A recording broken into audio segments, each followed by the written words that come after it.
Welcome back to My Porch Prints. My name's Kaelyn, and today we're going to be putting together this beautiful teal masterboard. I'm going to be mostly using our teal floral scrappy papers and our teal fussy cuts, but I'm also going to be mixing in some of our other digital kits, our other scrappy papers and other fussy cuts, and we'll make sure that the links for those are down in the description below.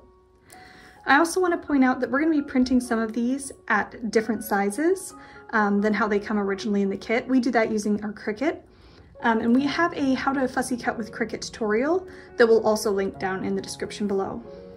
And I also want to point out that we're going to be using some craft supplies, these little pearls here, this bit of ribbon, and if you're wondering where we get some of those, we'll have a link to our Amazon influencer shop, and that's a good place to start if you're looking for some similar supplies to what we use.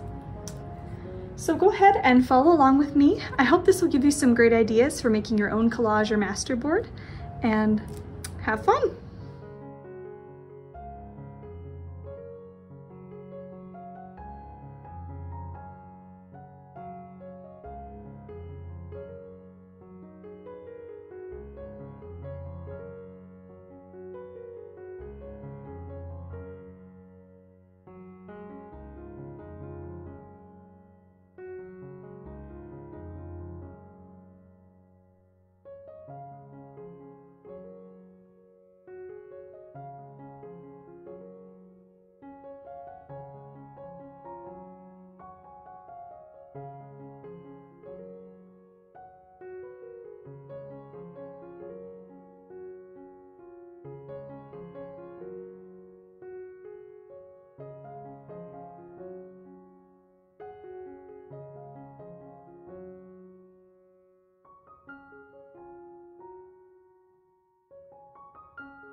One thing I'm really excited to do with this is I'm actually going to scan it, and then we're going to create a digital copy for you guys to be able to download.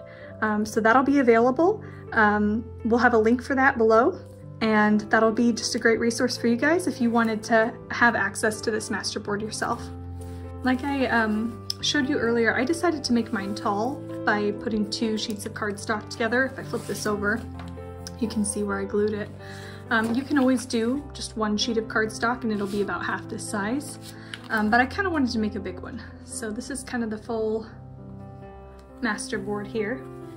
And for some of you that might be wondering what you can do with masterboards, it's pretty much endless. You could make a journal cover with it.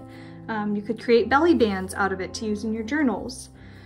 You could maybe use it as the base for snippets or create tags or cards. It really is just endless opportunities for things to do. And then you can also just create them to enjoy them. You can hang them up in your office, you can frame them, whatever you decide that you want to do with it. Just a reminder that the links to the kits that were used today will be in the description below. And we're also going to include the link to our Amazon influencer shop for some of the supplies that were used today. If you're wondering, you know, where did they get those pearls or that lace? That would be a good place to check. I also wanted to give you guys a couple of tips. This wasn't really filmed as a tutorial, it was more of just a craft with me. But there's a couple things that might be helpful to learn if this is your first time creating a collage or a masterboard. So I made sure to cut most of my pieces or tear them into kind of square shapes or rectangles of different shapes and sizes. And then I layer those horizontal and vertical. And I feel like that makes it look a little bit more cohesive, because if you cut them into all sorts of random shapes and you kind of stick them all directions, then instead of getting like a cohesive disorganized look, you just get a disorganized look. Maybe some people can make that work for them, but that is what I prefer. I think it makes it look a little bit neater overall. I'd also really recommend planning out your masterboards as you go. You probably noticed me kind of laying things out in sections and also building up in layers. And so my first layer was just that plain kind of off-white cardstock. And then I layered over it with all of my papers and my ripped bits. And then over that I layered my pictures, and over that I layered my fussy cuts. So you do want to do a little bit of planning. You might have noticed at the end, I decided I wanted to add a couple bits of ribbon, and I actually couldn't really add very much of it because I'd already glued stuff down. So I would just recommend taking the time to really plan out how you want things to look, what elements you want in there, and layering accordingly. I'd also recommend picking a couple of colors. So my main base for this was teal. I really wanted to use our new teal fussy cuts along with our teal scrappy papers. A lot of our color fussy cuts and scrappy papers can be mixed and matched, and it's a great project and an easy project to do. But I wanted to include some other colors in here too. So I kind of have ivory, I have brown, and I just tried to make sure that as I was laying out my masterboard, I was alternating those things. So you can see I have some brown next to blue, next to a dark brown, next to a light brown, next to blue. And that I just think kind of gives it a more spaced out look. Things aren't too cluttered and grouped together in colors. So hopefully that'll give you some good tips if you decide to create one of these yourself. I really appreciate you guys watching this video and following along with me, and I hope we'll see you in the next one. Thanks, bye!